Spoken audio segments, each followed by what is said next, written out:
le micromètre d'intérieur avec tige graduée en pouces. Donc, ici, on regarde de quoi c'est composé un micromètre d'intérieur.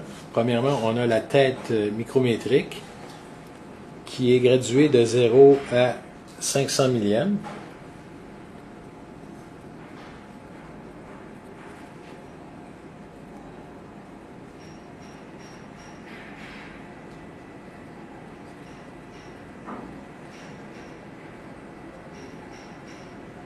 Donc, de 0 à 500 millièmes.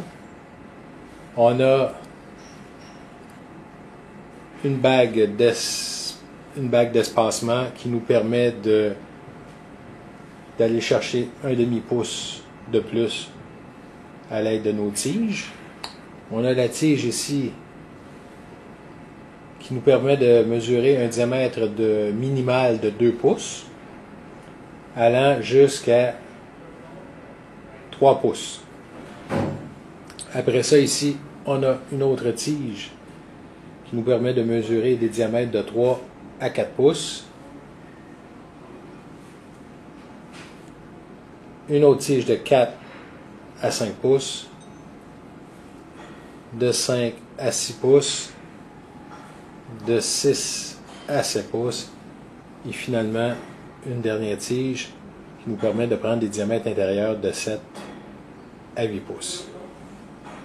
Donc, ce qu'on va faire, on va vous montrer, premièrement, ce qu'on doit faire en partant, c'est de calibrer le micromètre d'intérieur. Donc, ce qu'on va faire, on va le ramener, on va prendre la tige de 2 pouces, qui nous permet de mesurer de 2 à 3 pouces. On s'assure de bien bloquer la tige à l'aide de la vis, la petite vis de pression qui est sur le dessus ici. Et on va tourner, on va fermer notre micromètre d'intérieur, on va l'emmener à 0.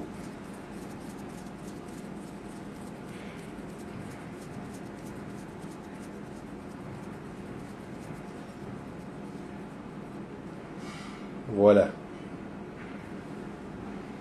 Maintenant, ce qu'on va faire, c'est que à l'aide d'un micromètre d'extérieur qu'on a monté sur un socle,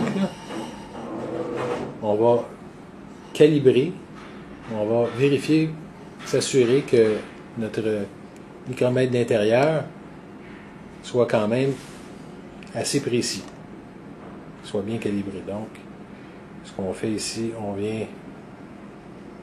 Donc ici, si on regarde le micromètre d'intérieur, on a une mesure qui est légèrement au-dessus de 0 et on a la même chose sur notre micromètre d'extérieur. Donc, notre micromètre d'intérieur est bien calibré. Maintenant, on va vous faire un exemple d'utilisation de notre micromètre d'intérieur. Donc, ici, on a une pièce avec différents alaisages. Donc, la première chose à faire, c'est qu'on prend une règle et on mesure rapidement le diamètre qui nous intéresse. Donc, ici, le diamètre qu'on va mesurer en haut, c'est un diamètre qui est aux environs de 3 pouces et quart, 3 pouces 250. Donc, ce qu'on va faire ici, on va enlever la tige de 2 à 3 pouces. On va la remplacer pour la tige de 3 à 4 pouces, étant donné que le diamètre qu'on a mesuré mesure 3 pouces aux environs de 3 pouces 250. On va bien serrer la tige à l'aide de notre vis de blocage. Et maintenant, ce qu'on va faire, on va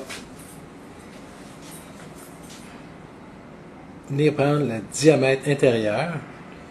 Ce qu'on doit faire finalement, c'est s'assurer que les deux butées, la butée qui est sur le côté de la tête micrométrique et la butée qui est au bout de la tige, soient au même niveau à l'intérieur du trou de l'alésage, de façon à s'assurer que la tige ne soit pas oblique.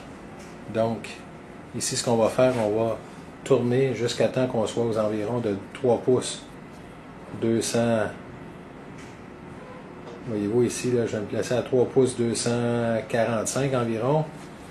Et puis, je vais rentrer mon micromètre d'intérieur et je garde, voyez-vous ici, là, la tige, la butée de la tige, je la tiens sur le bord du trou.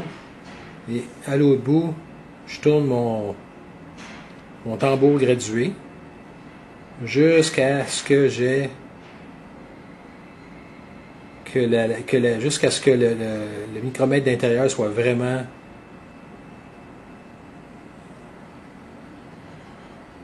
qui touche aux parois de l'alésage. Donc ici, là, on peut s'apercevoir que là, ici, j'ai un léger frottement. Les deux butées sont à peu près au même niveau. Et si on regarde la dimension que j'obtiens, c'est une dimension de 3 pouces,